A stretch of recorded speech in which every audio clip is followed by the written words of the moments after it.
Le petit chaperon rouge de Charles Perrault. Il était une fois une petite fille de village, la plus jolie qu'on eût su voir. Sa mère en était folle, et sa mère grand plus folle encore. Cette bonne femme lui fit faire un petit chaperon rouge, qui lui allait si bien, que partout où elle allait, on l'appelait le petit chaperon rouge. Un jour, sa mère ayant cuit et fait des galettes, lui dit « Va voir comme se porte ta mère grand, car on m'a dit qu'elle était malade.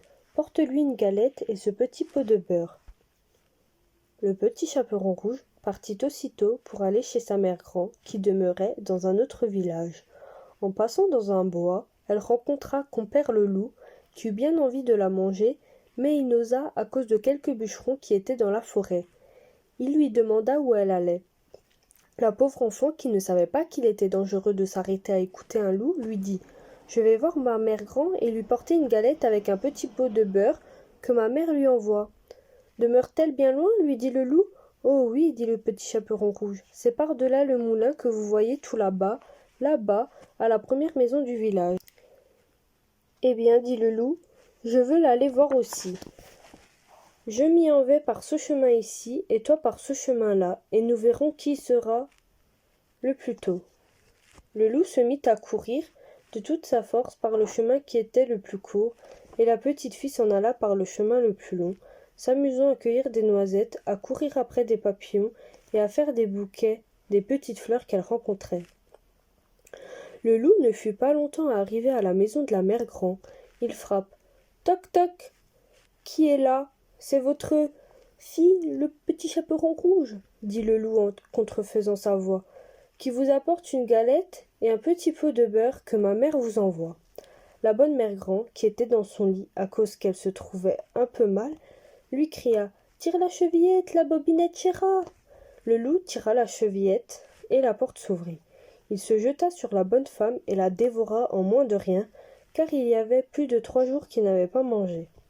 Ensuite, il ferma la porte et s'en alla coucher dans le lit de la mère grand en attendant le petit chaperon rouge qui, quelque temps après, vint heurter à la porte. « Toc toc. Qui est là ? Le petit chaperon rouge !» Qui entendit la grosse voix du loup eut peur d'abord, mais en croyant que sa mère grand était enrhumée, répondit « C'est votre fille, le petit chaperon rouge, qui vous apporte une galette et un petit pot de beurre que ma mère vous envoie. » Le loup lui cria, en adoucissant un peu sa voix « Tire la chevillette, la bobinette chéra !»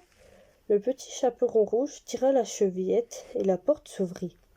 Le loup, la voyant entrer, lui dit, en se cachant dans le lit, sous la couverture « Mets la galette et le petit pot de beurre sur la huche et viens te coucher avec moi. » Le petit chaperon rouge se déshabille et va se mettre dans le lit, où elle fut bien étonnée de voir comment sa mère grand était faite en son déshabillé.